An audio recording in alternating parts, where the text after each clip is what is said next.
అనంత్ గారి యొక్క ప్రార్థనలన్నీ అంగీకరించి వారి కుటుంబంలో మిగిలిన వారందరూ రక్షణలోకి వచ్చి భర్త గారు మందిరానికి రావడానికి, పిల్లలకు ఆరోగ్యము, అందరికీ సమాధానము అనుగ్రహించమని, అలాగే శ్యామల గారు వారి కుటుంబాన్ని, పిల్లలను దీవించమని, తల్లిగారు అనారోగ్యంతో ఉన్నారు, ఆవిడ్ని స్వస్థపరచమని, ఈ రాత్రి ధ్యానాల్లో మీ సన్నిధి మాకు తోడుగా ఉంచి మీ ఆత్మస్వరము మాకు వినబడచేయమని యేసుక్రీస్తు శ్రేష్టమైన నామములో ప్రార్థించి వేడుకుంటున్నాం తండ్రి, ఆమేన్.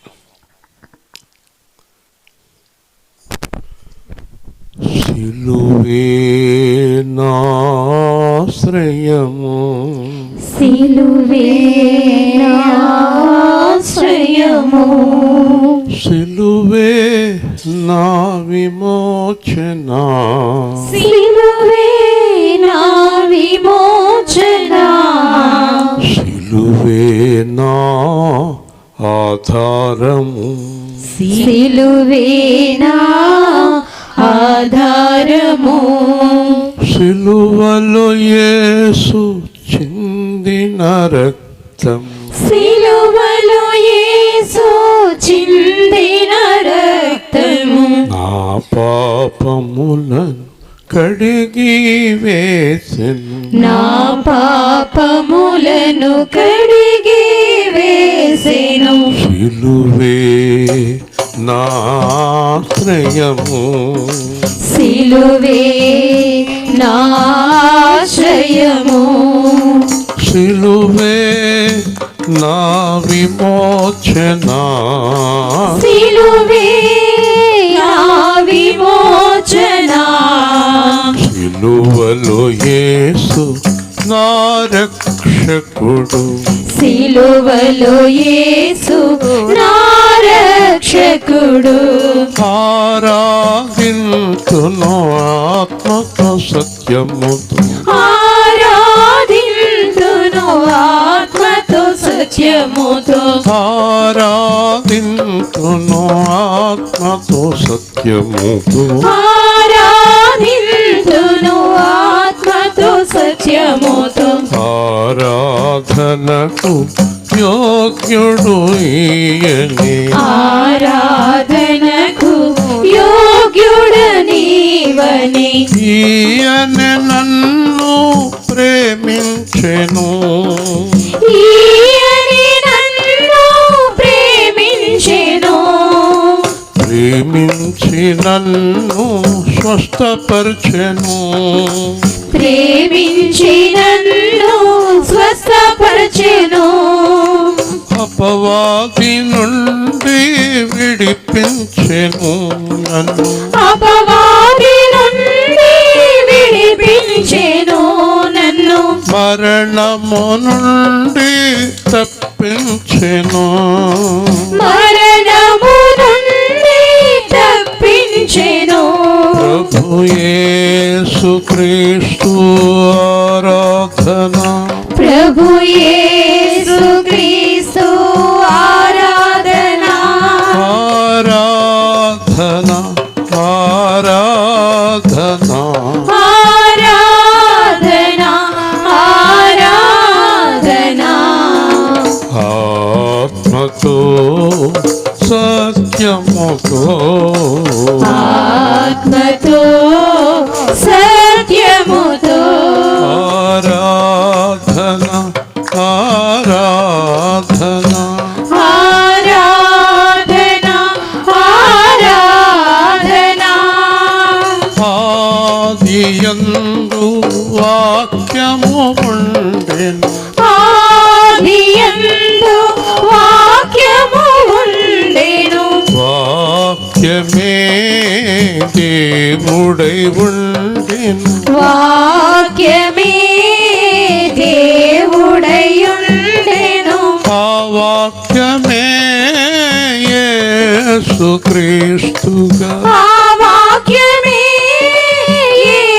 యేసుక్రీస్తుగా, మన మధ్యలో నివసించెను.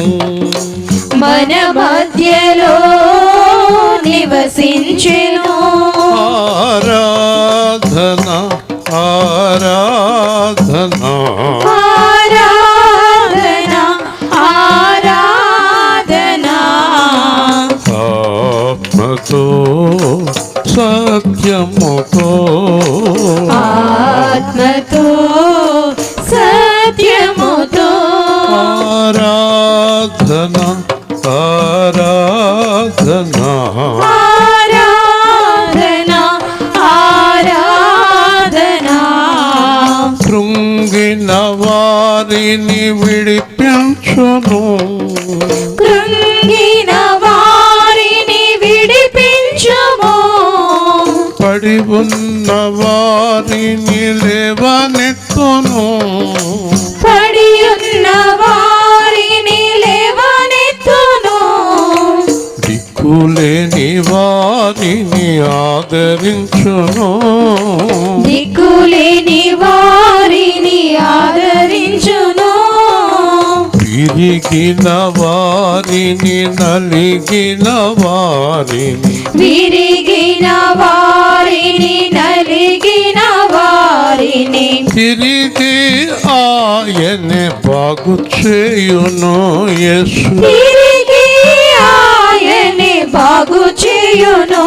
యేసు ఆరాధన స్తుతి ఆరాధన ఆరాధన స్తుతి ఆరాధన ఆత్మతో సత్యముతో ఆత్మతో సత్యముతో ఆరాధన ఆరాధన ఆరాధన ఆరాధన.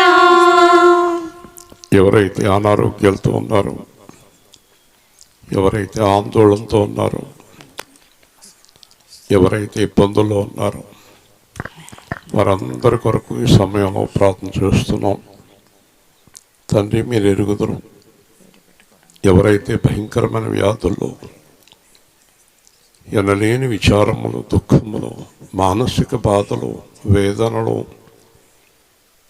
సమస్యల్లో ఉన్నారో వారందరికీ మీరు స్వస్థత ఇచ్చి, సమాధానం ఇచ్చి, తిరిగి లేవనెత్తి నిలబెట్టమని, మీరు అందుకే ఈ లోకానికి వచ్చారు. విరిగిపోయి నలిగిపోయిన వారిని ఆదరించడానికి వచ్చారు. అటువంటి వారు ఎవరైతే ఈ సమయంలో వింటున్నారో ఉన్నారో వారందరినీ బాగు చేసి తిరిగి నిలబెట్టమని యేసు నామములో అడుగుతున్నాం తండ్రి. ఆమేన్. కూర్చుందాం.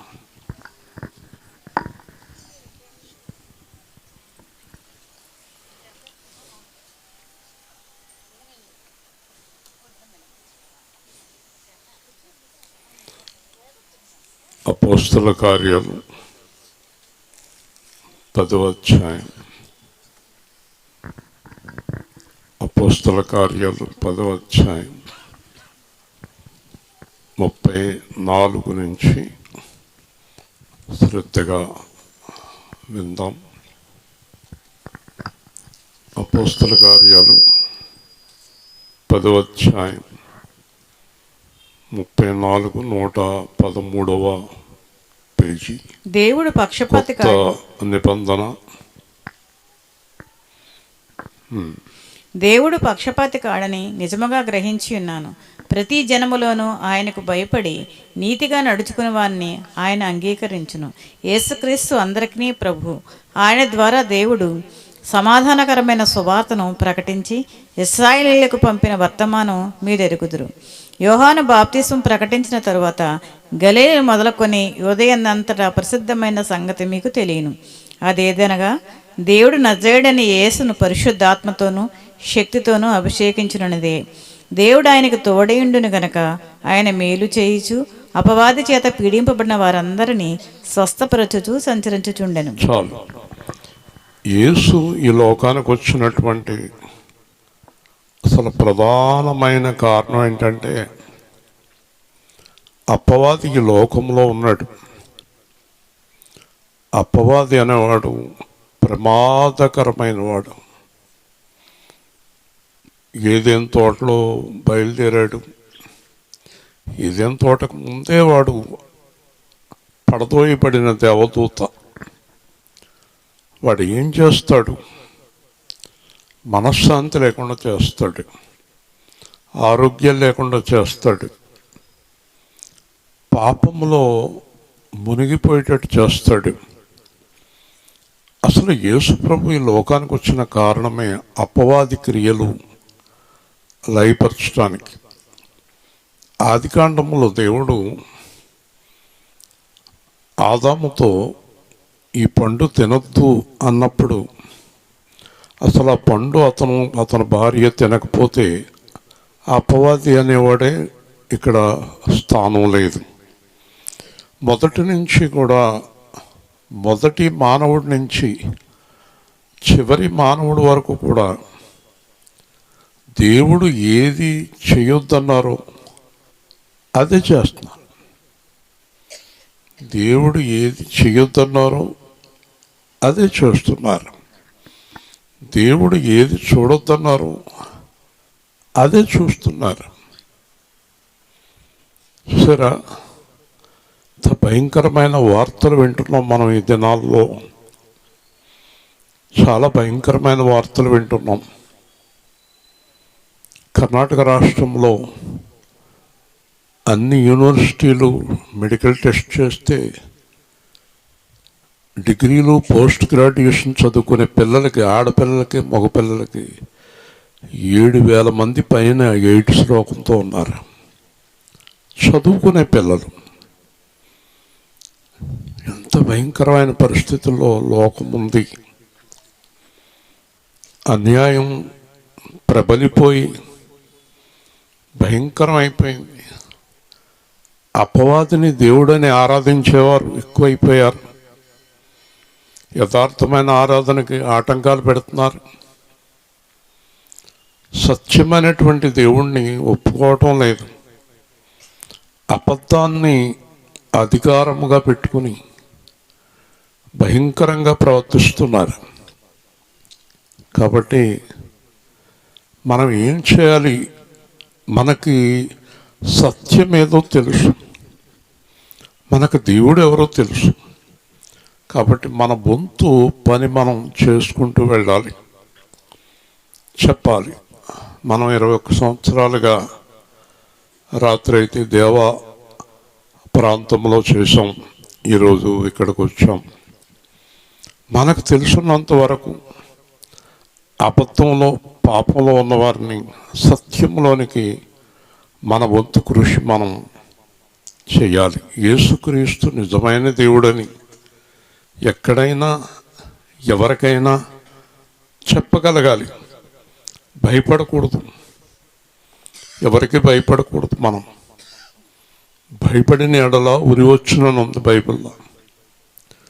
సత్యం చెప్పేవాళ్ళు భయపడితే సత్యం ఎలా విజయం సాధిస్తుంది? ఎవరేమనుకున్నా, ఎవరేం చేసినా మనం పోరాడాలి సత్యం కోసం. ఎందుకంటే మీకు అందరికీ తెలుసు, ఇది స్వల్పకాలం.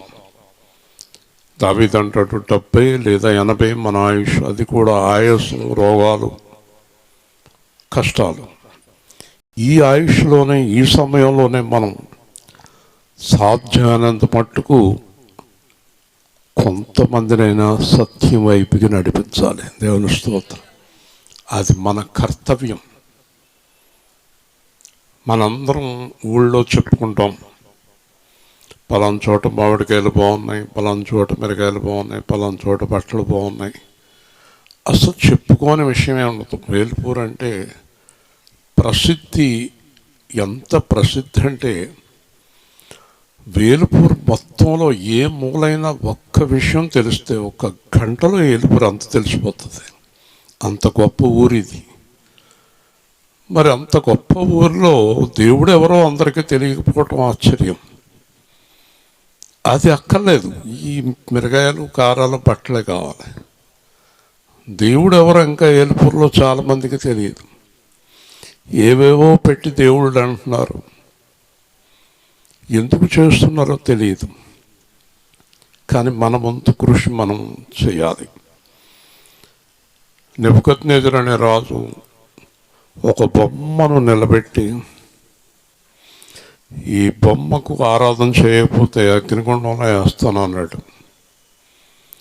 ఈ శత్రుక మెషక అభిదిగ్గులలో ముగ్గురు మేము చెయ్యమన్నారు. ముగ్గురిని కట్టేసి అగ్నిగుండంలో పడేయమన్నాడు. పడేస్తే పడేసుకో అన్నారు. అగ్నిగుండంలో పడిన వెంటనే యేసు ప్రభు ముగ్గురిని పట్టుకున్నాడు. హల్లెలూయా. ఆ ముగ్గురిని బయటికి తీసుకొచ్చాక కాళ్ళకి దండం పెట్టి, నీ దేవుడే నిజమైన దేవుడు అన్నాడు. హల్లెలూయా. మనం దేవుడి కొరకు నిలబడాలి. అందరూ పడిపోతే నిలబడేది ఎవరు? ఎవరు మాట్లాడకుండా ఉంటే మాట్లాడేది ఎవరు? మాట్లాడాలి కదా. కాబట్టి ఇక్కడ ఏంటంటే, మొట్టమొదటి ఏంటంటాడంటే, దేవుడు పక్షపాతి కాదు. మనుషులకి పక్షపాతాలు ఉంటాయి, దేవుడికి పక్షపాతం ఉండదు. దేవుడికి కావాల్సింది ఏంటంటే, ఒకటి గుర్తుపెట్టుకోండి, మొట్టమొదట దేవుడికి కావాల్సింది ఏంటంటే ఆయనకు భయపడాలి. ఏమనుస్తూ మొదటిది దేవుడికి భయపడాలి. 2, ఇక్కడ అంటున్నాడు నీతిగా నడుచుకోవాలి. ఏం చేయాలి?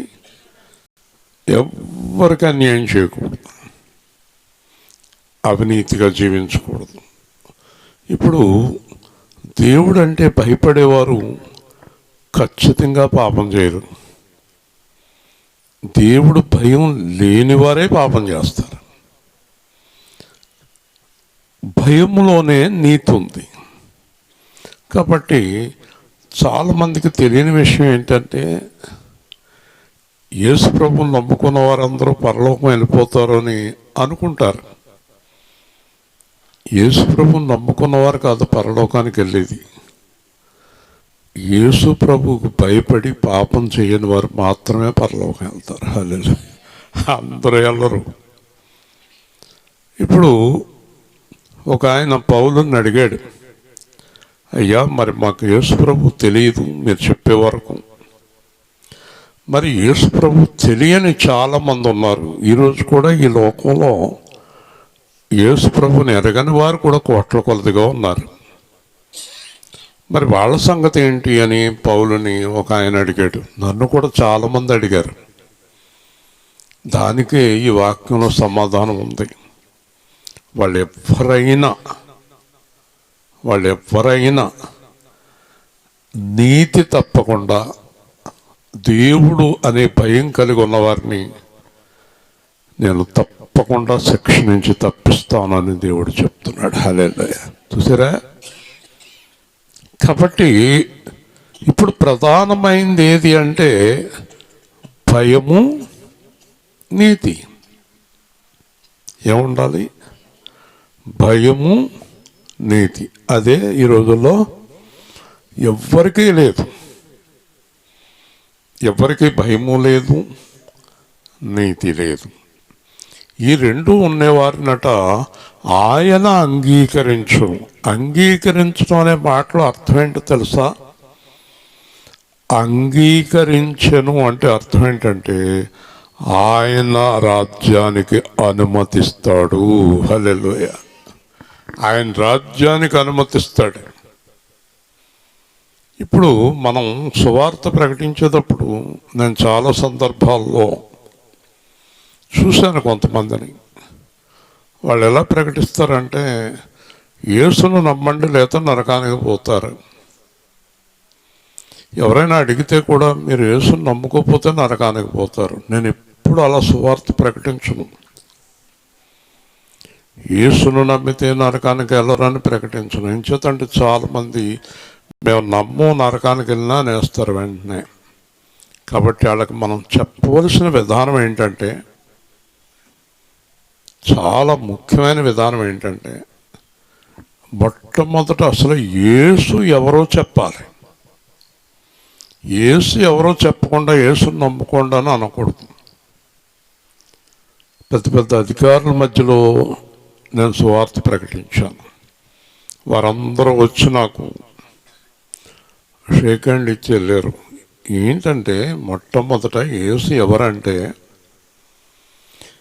ఈ సకల చరాచర జగత్ సృష్టికర్త ఒక్కడే. ఆయన దేవుడు. ఆయన పేరు యెహోవా. భూమిని ఆకాశమును చేసిన దేవుడు ఆయన. ఆయనే మానవుణ్ణి మట్టితో చేసి జీవాత్మ ఉదాడు. ఆయన సర్వాధికారి. దేవుడు అంటారు, అందరూ దేవుడు అంటారు. చూడండి, అందుకే పౌలు అంటాడు, మీరు దేవుడు దేవుడు దేవుడు అనే దేవుడు ఎవరో నేను చెప్తున్నాను అన్నాడు. దేవుని స్తోత్రం. ఆ దేవుడు ఎవరో తెలీదు, దేవుడు అంటారు. నేను శంకరాచార్య పీఠం నుంచి ఒక ఆయన వచ్చారు, శృంగేరి. చాలా పెద్ద వ్యక్తి, ప్రధానమంత్రి కూడా ఆయన కాళ్ళ మీద పడతాడు. నేను అధికారిగా ఉండగా నన్ను కొంతమంది తీసుకెళ్ళారు అక్కడికి, రాజకీయ నాయకులు. మూర్తి గారు మీరు కూడా రండి, ఆయన చూద్దరు కానీ తీసుకెళ్ళారు. ఆయన దర్శనం దొరకటమే గొప్ప అని అనుకుంటారు. ఆ రోజుల్లో నేను కూడా వెళ్ళాను. 93లో మదనపల్లి వచ్చాడు ఆయన. మంత్రులు, నాయకులు ఎంతోమంది క్యూలో ఉన్నారు. నేను లోపలికి వెళ్ళాను. వెళ్ళిన తర్వాత దండం పెట్టాను. ఆయన నన్ను ఆశీర్వదించాడు. ఆయన అన్న మాట నాకు ఈ రోజుకి మైండ్లో మెదులుతూ ఉంటుంది. ఆ పక్కన ఉన్న వాళ్ళని అడుగుతున్నాడు, ఎవరైనా ఇంత కాంతిగా ఉన్నాడు అన్నాడు. దేవుని స్తోత్రం. ఆ మాట ఇప్పటికీ గుర్తు నాకు. చాలా వెలుగుగా ఉన్నాడు అన్నాడు. ఒక పండు తీసిన చేతిలో పెట్టాడు. ఇంకా బయటకు వచ్చాక అందరూ మీ చేతులు పండెట్టారు, మీ జీవితం ధన్యమైపోయింది అంటున్నారు. సరే, ఇదంతా అలా ఉంచితే ఆ పక్కన ఉన్న శిష్యుడిని అడిగాను నేను. కారులో ఆయన ఒక బొమ్మ తెచ్చాడు. ఆ బొమ్మ పక్కన పెట్టి దానికి దండ వేశారు. ఏంటండి అది, ఆ బొమ్మ ఏంటి అని. ఆ బొమ్మ ఏంటో నాకు అర్థం కాలేదని అడిగాను. ఆ పక్కన ఉన్న ఆయన అన్నాడు,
ఓకే శ్రద్ధగా వినండి. ఎలాంటి టైంలో లాగేసాడు చూడండి మైకు. ఆడికి తెలుసు. పొద్దున్న నేను 7 గంటలకు ఎప్పుడు వాక్యం చెప్తాను. నా వాక్యం ఇంచుమించు 750 మంది అంటారు పొద్దున్నే. 7:30 కల్లా నేస్తారు వాళ్ళందరూ. మన సంఘస్థులే సాయంత్రం దాకా చూసి ఉంటారు. ఇలా టైం ఉండదు కదా, బిజీ కదా వీళ్ళు. ఈరోజు చెప్పిన తర్వాత మళ్ళీ ఆన్ చేసేటప్పటికి సౌండ్ వస్తలేదు.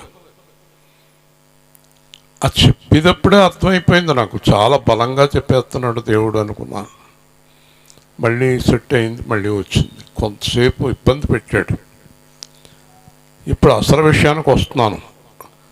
ఆయన ప్రధాన శిష్యుడిని అడిగాను నేను, ఆ బొమ్మ ఏంటండి అన్నాను. చెప్పిన మాట ఏంటో తెలుసా, ఆ బొమ్మ ఏమి లేదండి, ఆ బొమ్మ కంటే ఈయన గొప్పడు, కానీ ఆ బొమ్మ లేకపోతే ఈయనకి విలువెవరని బొమ్మ అట్టుకొచ్చుకున్నాడు. దేవుని స్తోత్రం చెప్పండి. గట్టిగా చెప్పాలి, చాలా గట్టిగా చెప్పాలి. అలాగే వేల్పూర్లోనే ఒక పోదారి గారు చాలా కాలం కిందట సువార్త అయిపోయాక నాతో మాట్లాడారు. మీరు చెప్పింది నిజమండి, ఆయన నిజమైన దేవుడు, కానీ ప్రజలకి ఎదురుగుండా ఆకారం లేకపోతే నమ్మరండి అన్నాడు. దేవుని స్తోత్రం. కాబట్టి దేవుడికి అన్నీ తెలుసు, దేవుడికి తెలియని విషయం ఏది లేదు. అందుకే దేవుడు ఏమంటున్నాడంటే, వాళ్ళు తెలియక ఏం చేస్తున్నారో, పౌలు అన్నాడు తెలియక చేస్తున్నారు అన్నాడు. కానీ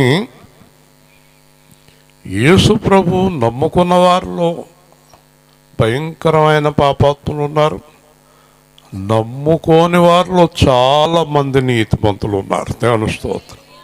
కాబట్టి దేవుడు ఏం చూస్తాడు, నన్ను నమ్ముకున్నారా నమ్ముకోలేదా అనేది తర్వాత విషయం. అసలు ముందు ఈవిడి దగ్గర నీతి ఉందా అని చూస్తాడు. దేవుని స్తోత్రం. కాబట్టి నేను ఈ విధంగా చెప్పుకుంటూ, సృష్టికర్త అయిన దేవుడు ఈ లోకం వైపు చూశాడు. ఈ లోకం అంత పాపముతో నిండిపోయింది, నీతిమంతుడు ఎవరు లేరు. అందుచేత దేవుడు మానవుడిగా ఈ లోకానికి వచ్చి మనుషులందరి కొరకు ఆయన చనిపోయాడు.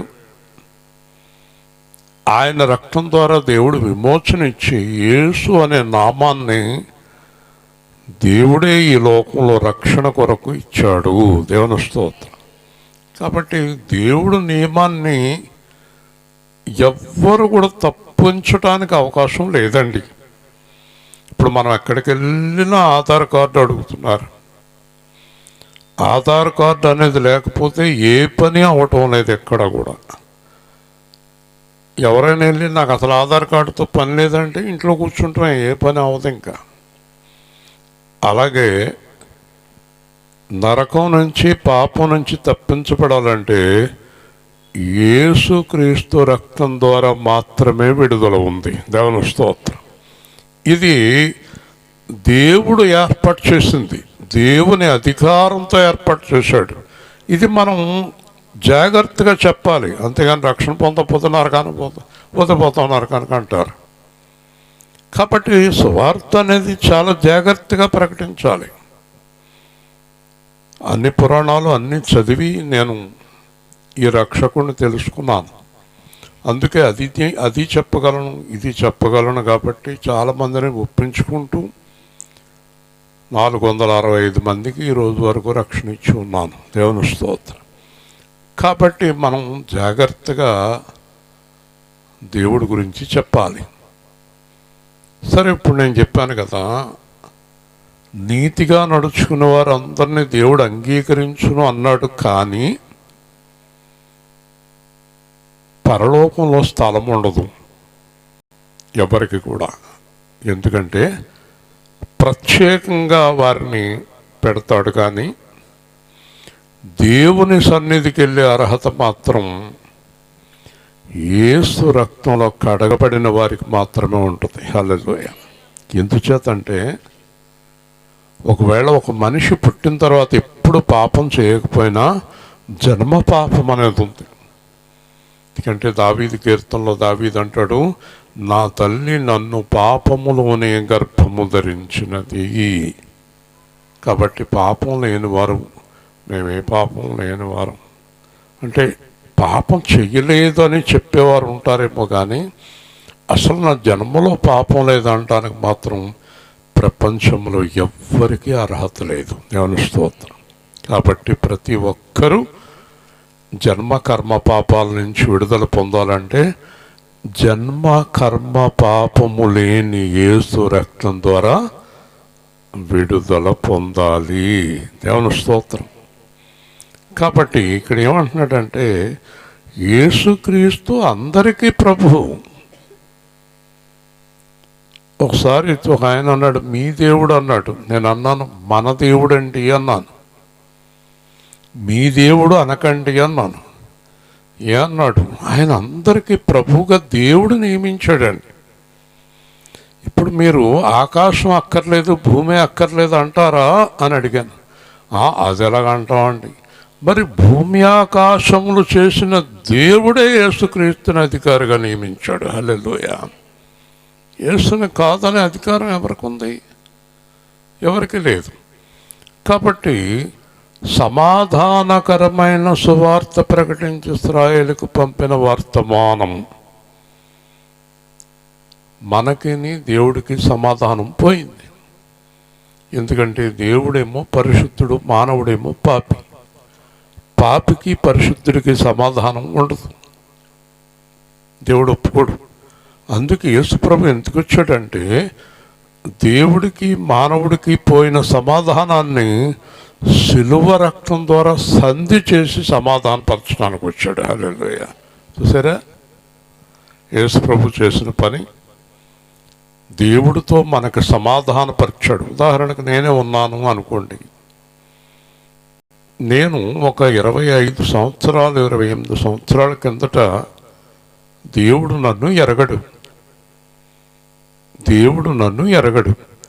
ఒకవేళ నేను దేవుడా అని పిలిచిన నా ప్రార్థన వినడు, నన్ను ఒప్పుకోడు. ఎందుకంటే నేను జన్మకర్మ పాపాల్లో ఉన్నాను 28 ఏళ్ల కిందట. నన్ను ఒప్పుకోడు. నా దగ్గరికి 99లో రాత్రి యేసు వచ్చారు వాక్యం ద్వారా. 2001లో రక్షణ పొందాను. ఇప్పుడు బైబిల్ ప్రకారం చూస్తే నన్ను దేవుడు ఎరుగును. నన్ను దేవుడు ఎవరి ద్వారా ఎరుగునంటే యేసు ద్వారా ఎరుగును. హల్లెలూయా. చూసారా, పైనున్న ఆకాశమందున క్రిందున్న భూలోకమందున, పైనున్న ఆకాశమందున క్రిందున్న భూలోకమందున లేదు రక్షణ ఏ నామమున, లేదు పాప విమోచన, లేదు పాప విమోచన. పైనున్న ఆకాశమందున అన్ని నామములకు పైన గలదు ఉన్నతంబగు యేసు నామం. యేసు నామములో శక్తి గలదు, దుష్టులకు శాశ్వత ముక్తి గలదు. పైనున్న ఆకాశమందున యేసు నామము ధరించగానే మనసు మారి నూతన మగును. భేదమేమియు లేదెవ్వరికి, నాదుని స్మరింపగా. పైనున్న ఆకాశమందున యేసు నామములో శక్తి గలదు, శాశ్వతానంద శాంతము గలదు. యేసు నామములో రోగశుద్ధి, విశ్వసించిన మోక్ష సమృద్ధి. పైనున్న ఆకాశమందున. మరి ఎలాగండి యేసునామం ఎరగని వారు ఉంటారా అనే దానికి దేవుడు జవాబు ఏంటంటే, ఈ యేసునామం, ఈ యేసు రక్షణ లోకమందంతటా ప్రకటించబడును. మారుమూల ప్రాంతాలకు కూడా నేను తెలియజేస్తాను. అందరూ తెలుసుకున్న తర్వాతే నేను లోకాన్ని అంతం చేస్తానన్నాడు దేవుడు. హల్లెలూయా. కాబట్టి తెలియని వారు ఉండగా దేవుడు రాడు మధ్యాకాశానికి. అందరికీ తెలిసాక వస్తాడు. అప్పుడు అడుగుతాడు, నాయన విన్నావా నువ్వు నా గురించి అని అడుగుతాడు.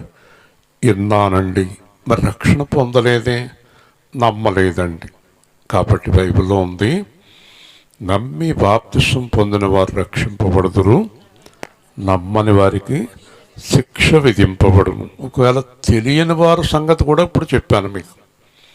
ఒకవేళ ఇప్పుడు వినలేదు యేసు గురించి, చనిపోయారు అనుకోండి, వారు న్యాయవంతులైతే కొంత ఉపశమనం ఉంటుంది, కానీ శిక్ష అయితే తప్పదండి. దేవుని స్తోత్రం. కాబట్టి యేసుక్రీస్తునందున్న వారికి ఏ శిక్షా విధియు లేదు. కాబట్టి దేవుడు నజరేయుడైన యేసును పరిశుద్ధాత్మతో శక్తితో అభిషేకించి, మీరు ఎప్పుడైనా సరే ఒకటి గుర్తుపెట్టుకోండి, ఎవరైనా ఏదైనా చేయాలి అంటే దానికి దేవుని అధికారం కావాలి. హల్లెలూయా. మనం ఇంచుమించు 21 సంవత్సరంగా సువార్త ప్రకటిస్తున్నాం ఏకధాటిగా. దేవుని అధికారం లేకపోతే ఒక్క సువార్త కూడా మనం ప్రకటించలేం. దేవుని స్తోత్రం. కాబట్టి ఏం చేయాలన్నా దేవుని అధికారం ఉండాలి, లేకపోతే మనం ఏం చేయలేం. అడుగు తీసి అడుగు వేయలేము.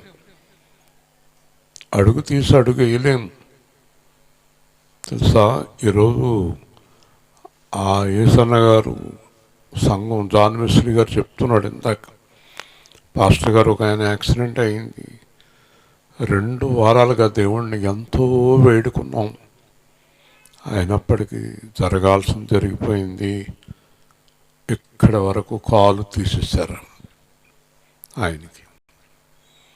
కానీ దేవుడు జీవించేలాగా చేశాడు, కానీ కాలు మాత్రం నిలబడలేదు. మొత్తం కొన్ని వేల మంది మేము ఆయన కాలు కొరకు మేము ప్రార్థన చేశాం. ఇప్పుడు ఆయన కాలు లేదు. నేను ఎందుకు చెప్తున్నానంటే, మనము ఆరోగ్యంగా ఉన్నప్పుడే దేవుణ్ణి ప్రకటించాలి. దేవుని స్తోత్రం. ఏదైనా జరిగాక ఎక్కడికి వెళ్తావు నువ్వు? ఇప్పుడు ఆయన ఎక్కడికి వెళ్ళాలన్నా ఎవరొకళ్ళు సాయం కావాలి.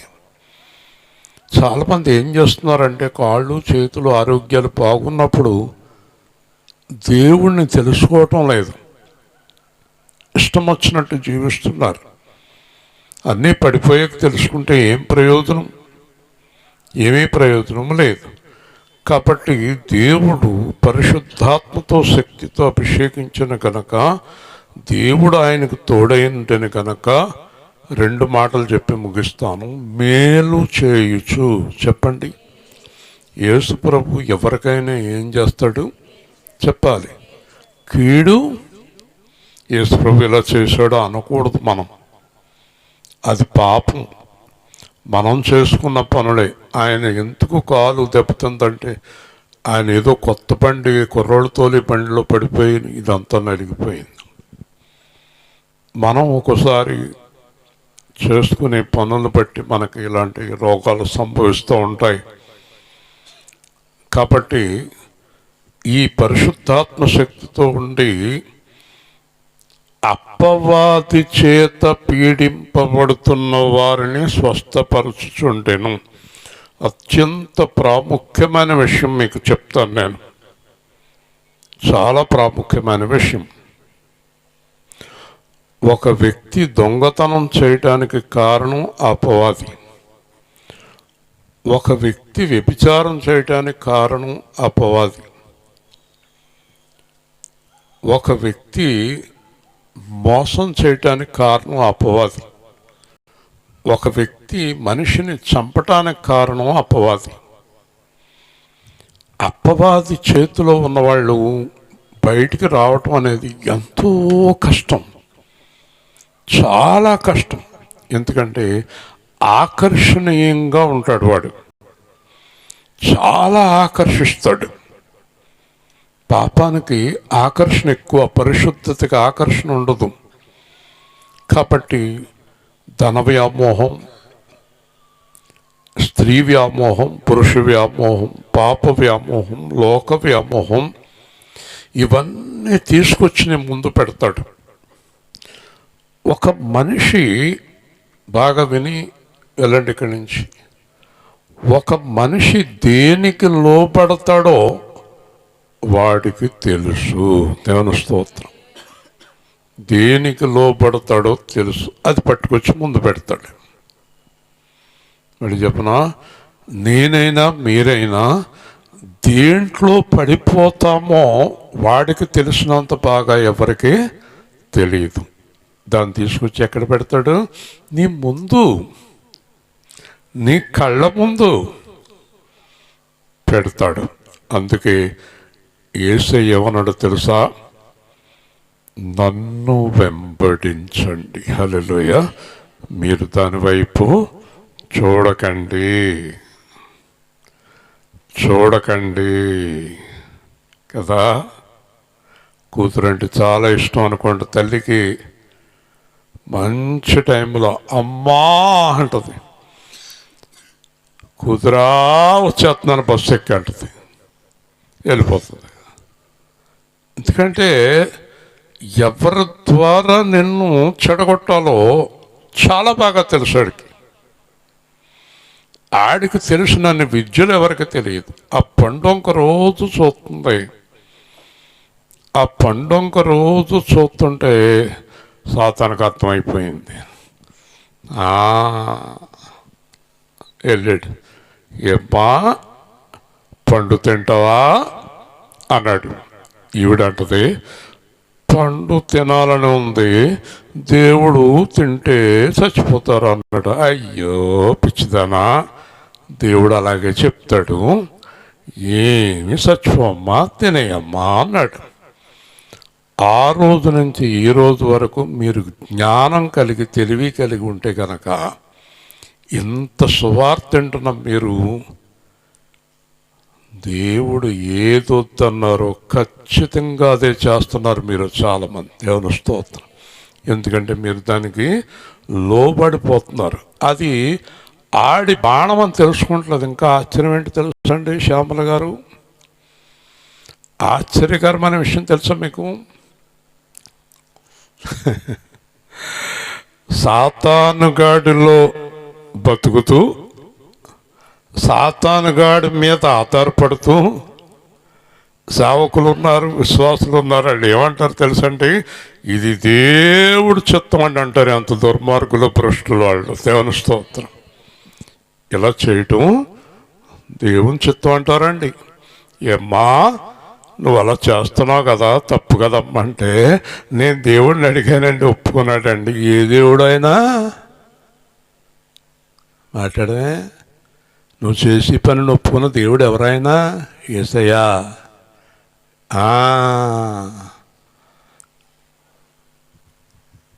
పౌలు అన్నాడు, పాపమును ఒప్పుకోవటం యేసు అసాధ్యం. పడిపోతావు మా పెప్సిప గారు నిద్రవుతున్నారు, పైగారు మీద కూర్చొని నిద్ర వచ్చేస్తుంది మీకు.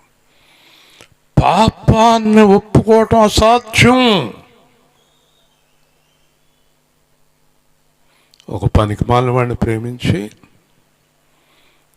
ఆడిని పెళ్లి చేసుకోవటం దేవుని చిత్తం అంటది. నరకాన్ని చూస్తుంది. ఆ దేవుని చిత్తమా? నీ ఇష్టం వచ్చినట్టు జీవిస్తూ దేవుని చిత్తం అంటావా? జాగ్రత్త, అది దేవుని చిత్తం కాదు. హల్లెలూయా. ఏది దేవుని చిత్తం కాదంటారు? చెప్పాలి. ఏది దేవుని చిత్తం కాదో చెప్పండి చూద్దాం. నేను మొన్న శనివారం కూడా చెప్పాను ప్రేమ్ కుమార్ ఇంటికాడ. ఏది దేవుని చిత్తం కాదమ్మా కుమారి? అనంత్ గారు చెప్పండి, ఏది దేవుని చిత్తం కాదు? ఈపాటికి మీకు అర్థమైపోయి ఉంటుంది ఏది దేవుని చిత్తం కాదో మా చర్చిలోకి వచ్చాక. అర్థమైందా? ఏది దేవుని చిత్తం కాదు చెప్పండి. తెలీదా? దేవుడికి ఇష్టం లేని పని ఏది దేవుడి చిత్తం కాదు. దేవుని స్తోత్రం. మరి దేవుడికి ఇష్టమైన పని ఏది సతీషు? రాత్రి చెప్పాను. దేవుడికి ఇష్టమైన పని ఏది సోలమితి?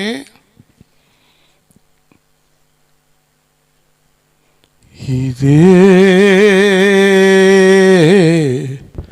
నా కోరిక, నవజీవన రాగమాలిక, నవజీవన రాగమాలిక. ఇదే దేవుని చిత్తం. అర్థమైందా?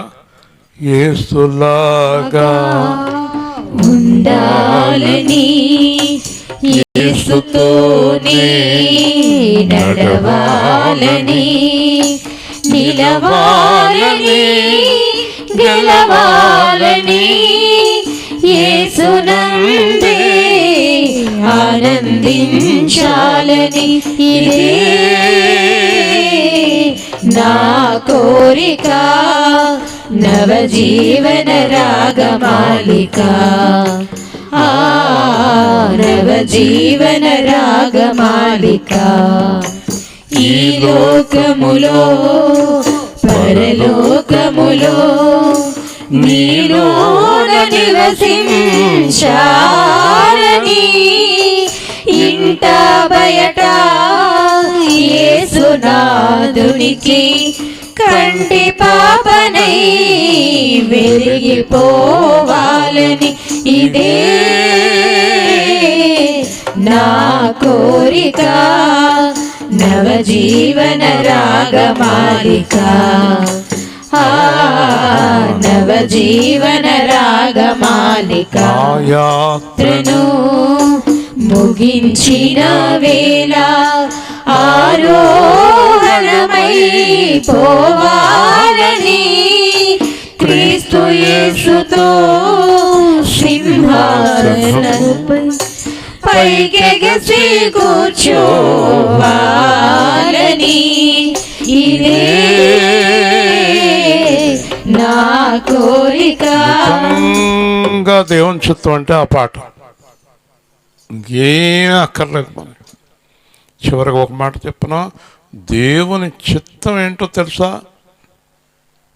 మీరు అయోమయంగా చూస్తారు. ఇన్ని వాక్యాలు ఇన్ని రాత్రి కూడా చెప్పాను. ఎంత గొంతు చించుకుని చెప్తున్నాను. దేవుని చిత్తం ఏంటో తెలుసా? పౌలు చెప్పాడు, నేను యేసు క్రీస్తుని పోలి నడుచుకున్న ప్రకారం మీరు నడుచుకోవాలి. అదే దేవుని చిత్తం. హల్లెలూయా. ఇప్పుడు మీరు ఇంటికి వెళ్ళిపోయి ఎవరినన్నా తిట్టేటప్పుడు ముగించేస్తున్నాం, యేసు అయితే తిడతాడా? ఎవరినైనా కొట్టేటప్పుడు యేసు అయితే కొడతాడా? మగోళ్ళు అయితే ఏదైనా ఒక గ్లాస్ పట్టుకున్నప్పుడు యేసు అయితే తాగుతాడా? యేసు అయితే ఒకళ్ళని ప్రేమించి ఒకళ్ళని ద్వేషిస్తాడా? యేసు అయితే వంట ఎలా చేస్తాడు? యేసు అయితే ఈ పని ఎలా చేస్తాడు? వంట చేసేవాళ్ళు, ప్రతి పని చేసేవాళ్ళు, ఉద్యోగాలు చేసేవాళ్ళు, యేసు అయితే ఏం చేస్తాడు? అర్థమైందా? యేసు అయితే ఏం చేస్తాడు చెప్పండి. రాత్రి కూడా మీ అందరి చేత వాగ్దానం చేయించాను, మా వల్ల యేసు నామానికి అప్పుడే వదిలేశారా కూడా? వింటున్నారా? యేసు అయితే ఏం చేస్తాడు? ఈరోజు వాగ్దానం అది. చెప్పండి, చెప్పాలి. యేసు అయితే ఏం చేస్తాడు చెప్పండి అందరూ. యేసు అయితే ఏం చేస్తాడో అదే చెయ్యండి, అదే దేవుని చిత్తం. హల్లెలూయా. ఇది అర్థమైందా? యేసు అయితే ఏం చేస్తాడు? ఏం చేస్తాడు? పాపంతో సహవాసం చేస్తాడా? విడిచి వచ్చేస్తాడు కదా. సహవాసం చేస్తూ దేవుని చిత్తం ఏంటి? అబద్ధీకుడితో సహవాసం చేస్తూ దేవుని చిత్తం ఏంటి? అబద్ధాలాడుతూ నువ్వు బైబిల్ పట్టుకుని దేవుని చిత్తం అంటే ఎలా కుదురుతుంది? దేవుని చిత్తం అది కాదు. అర్థమైందా? నన్ను వెంబడించుట. హల్లెలూయా. అచ్చు యేసులాగే మనము జీవించాలి. చెప్పండి, తల్లి అయితే పిల్లవాడిని ఎలా చూస్తుంది? యేసు అయితే.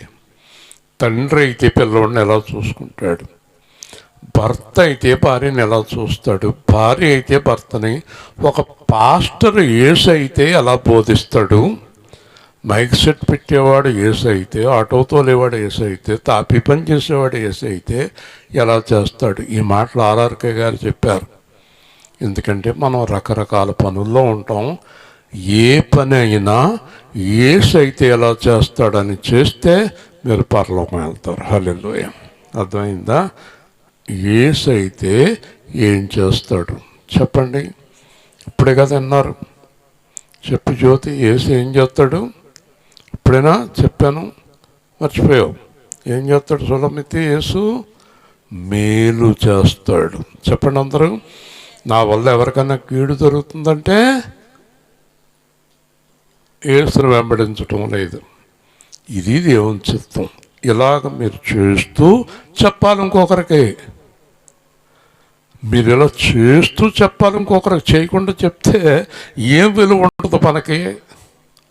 చేసి చెప్తే విలువ ఉంటుంది. అర్థమైందా? అలాగ జీవించండి. ప్రేమగల తండ్రి, జీవాధిపతి అయిన ప్రభువా, ఈరోజు మీరు మాకు ఇచ్చిన వాక్య భాగాన్ని బట్టి స్తోత్రాలు. శ్యామల గారు, వారి కుటుంబం, పిల్లల్ని, తల్లిగారిని, మొత్తం కుటుంబాన్ని దీవించి, వారెంతో మరి అనేక పదవులు కూడా ఉన్నారు. భవిష్యత్తులో వారిని ఇంకా బలంగా ఉపయోగించుకోండి. తల్లిగారిని స్వస్థపరచండి. ఆనంద్ గారి కుటుంబాన్ని దీవించండి. సంఘాన్ని దీవించండి. ఈ గ్రామస్తులను దీవించండి. యేసు నామములో అడుగుతున్నాం తండ్రి, ఆమేన్. ఉదయం ప్రభు బలం ఉంది. మరి వంటలు ఎవరో మంచిది.